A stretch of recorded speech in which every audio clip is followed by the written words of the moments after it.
So hello everyone, how are you all? I hope you all are good. तो आज हम start करेंगे अपना न्यू टॉपिक. ठीक है, हमने कहाँ तक पढ़ लिया था अकाउंट्स में, अपने प्रिंसिपल्स ऑफ अकाउंटिंग तक हम लोग we had completed.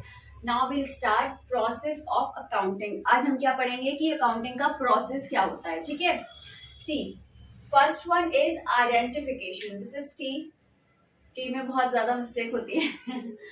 This is identification of transactions. मतलब कि पहला हमारा स्टेप क्या होता है, पहला प्रोसेस क्या होता है कि we identify what transaction that the transaction is in monetary form और नॉट. ठीक है, हमारा पहला स्टेप होता है कि हमें फाइंड आउट करना होता है जो हमारी ट्रांजेक्शन है वो मॉनेटरी फॉर्म में है भी या नहीं. मॉनेटरी फॉर्म में ऑलरेडी आपको बहुत बार एक्सप्लेन कर चुकी हूँ कि जो ट्रांजेक्शन मनी की फॉर्म में होती है उसको हम बोलते हैं मॉनेटरी ट्रांजेक्शंस. ठीक है, तो इसका काम यही होता है कि ये फाइंड आउट करता है कि ट्रांजेक्शन हमारी मॉनेटरी फॉर्म में है या नहीं. Fine. Next step is preparation of vouchers. इसके बाद जब हमें पता चल जाता है कि हाँ ये ट्रांजेक्शन मॉनेटरी फॉर्म में है, इट शुड बी रिकॉर्डेड. ठीक है, उसके बाद क्या होता है, वाउचर्स प्रिपेयर होते हैं. ठीक है, वाउचर्स क्या होते हैं, जो बिल्स वगैरह होते हैं उसके अकॉर्डिंग हमारी एंट्रीज होती हैं, वो सारे क्या होते हैं, प्रूफ होते हैं, जिसकी वजह से क्या होता है उसके बाद ही हमारी एंट्रीज फॉर्म होती हैं. ठीक है, तो सेकंड स्टेप क्या हो गया, प्रेपरेशंस ऑफ वाउचर्स. ठीक है, next one is recording in books of original entry. ठीक है, अब जो हमने वाउचर्स प्रिपेयर किए हैं उसी वाउचर्स के अकॉर्डिंग ही सारी क्या होंगी, जो एंट्रीज में मतलब रिकॉर्ड होंगी उसी वाउचर से. कि हमें जैसे मान लो एक बिल है, इसमें लिखा है ये ट्रांजेक्शन हुई है. ठीक है, तो उस ट्रांजेक्शन को लेकर उतना ही अमाउंट लेकर उसी मनी फॉर्म में उसको क्या करेंगे, रिकॉर्ड कर देंगे कहाँ, books in books of original entry. ठीक है, ओरिजिनल एंट्री ये आगे आप पढ़ेंगे अभी उसको. ये बुक्स ऑफ ओरिजिनल एंट्री कौन सी होती है, जर्नल एंट्रीज. ठीक है, जो कि आप आगे अभी पढ़ेंगे.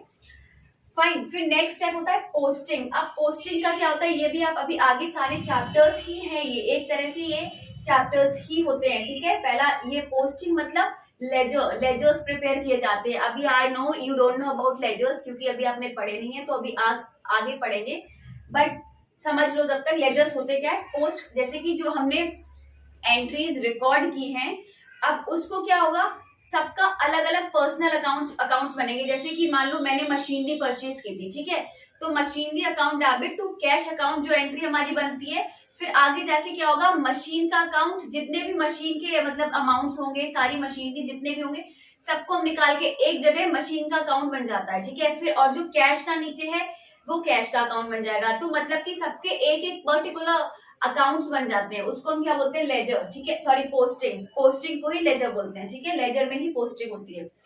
फिर fifth one is preparation of final balance and financial statements. ठीक है, प्रेपरेशन ऑफ फाइनल बैलेंस मतलब कि लास्ट स्टेप होता है जहां पर हमारे फाइनल अकाउंट्स बनते हैं. यहाँ से हमें क्या पता चलता है, यहाँ से हमें पता चलता है हमारा प्रॉफिट एंड लॉस. ठीक है, हमारी फाइनेंशियल पोजीशन. ठीक है, अब वो कैसे पता चलती है, इस वाले में जो ये वाला है इसमें क्या होता है हमारा प्रॉफिटेबिलिटी. मतलब to find out the profitability, to find out the profit और loss we prepare PNL account. PNL account जिसको हम क्या बोलते हैं, प्रॉफिट एंड लॉस अकाउंट. ये हमारा बनता है ट्रेडिंग एंड पीएनएल, दोनों साथ में बनते हैं, पूरा बनता है कंबाइंड ट्रेडिंग एंड पीएनएल.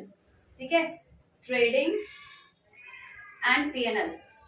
अब फिर नेक्स्ट होता है इसमें financial position. Financial position find out करने के लिए क्या होता है, बैलेंस शीट बनती है, जहां पर क्या होता है इन लास्ट ये इस तरह की बैलेंस शीट होती है. यहाँ लास्ट में क्या होना चाहिए, जैसे यहाँ पर टोटल 10,000 आया तो इधर भी क्या आना चाहिए, टोटल 10,000 होना चाहिए. Means balances should be equal. ये दोनों जब इक्वल होंगे तभी हमें पता चलेगा कि हाँ हमने जो एंट्रीज की हैं, सारी पीछे चीजें की हैं, रिकॉर्ड किए, वो सारी सही हैं. अगर ये बैलेंस यहाँ गड़बड़ आता है, ठीक है, इट मीन्स कहीं ना कहीं मिस्टेक है पीछे में, कहीं ना कहीं कुछ तो गड़बड़ हुई है. ठीक है, तो पता चल गया प्रॉफिट एंड लॉस अकाउंट क्यों बनाते हैं, to find out sorry PNL account क्यों बनाते हैं, to find out profit and loss. ठीक है, और बैलेंस शीट क्यों बनाते हैं, to find out financial position. ये एमसीक्यूज में क्वेश्चंस आ सकते हैं, तो आप ध्यान रखिएगा. ठीक है, तो this is all about process of accounting. ठीक है, आगे हम इसके आगे का टॉपिक पढ़ते हैं.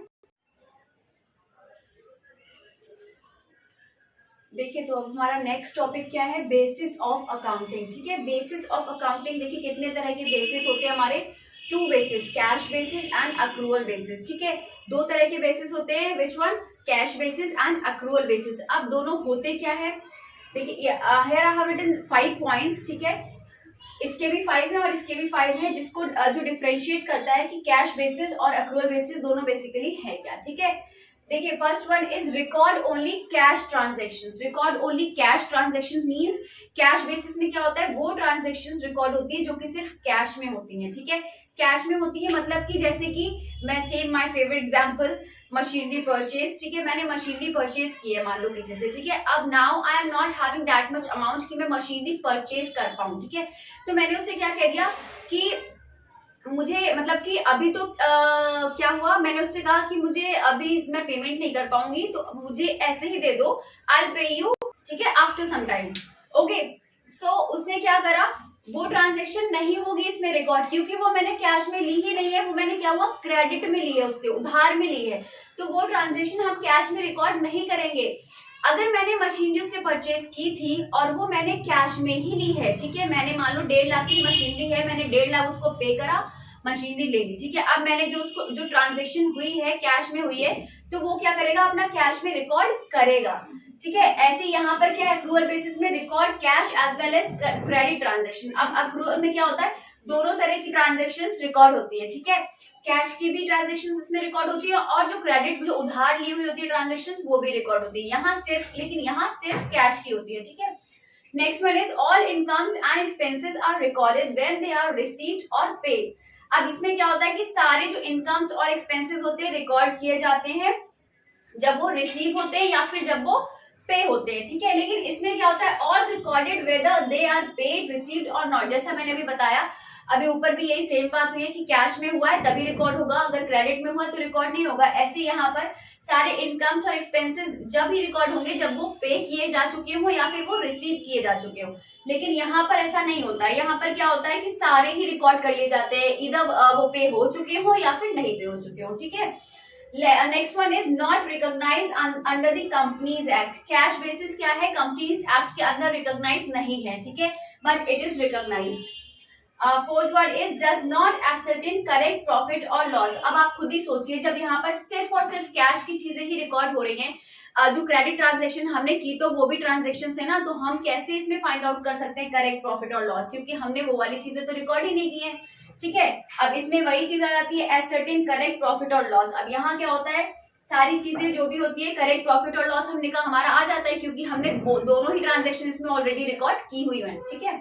Last one is suitable for professionals. Suitable for professionals क्यों होता है, क्योंकि वहां तो सारा कैश का ही मामला होता है। अब बिजनेस, जहाँ बड़े बड़े बिजनेस होते हैं, क्या वो सारी चीजें एक साथ कैश में ही लेते होंगे, कुछ तो क्रेडिट भी रखते होंगे ना, भले उसके पास कितना भी पैसा हो, जितना पैसा होगा उसी के अकॉर्डिंग वो बिजनेस भी तो रन कर रहे हैं। अब मान लो मुकेश अंबानी है, उनका इतना बड़ा बिजनेस है, तो क्या वो बिजनेस में ये तो नहीं है कि सारा पैसा एक साथ दे रहे होंगे, उनका जैसा पैसा है, जैसा उनका रुतबा है, उसी के अकॉर्डिंग उनका बिजनेस भी तो उसी अकॉर्डिंग है ना, उतना ही बड़ा है। तो सारी ट्रांजेक्शन बिजनेस में पॉसिबल नहीं होता है कि हम कैश में करें, ठीक है।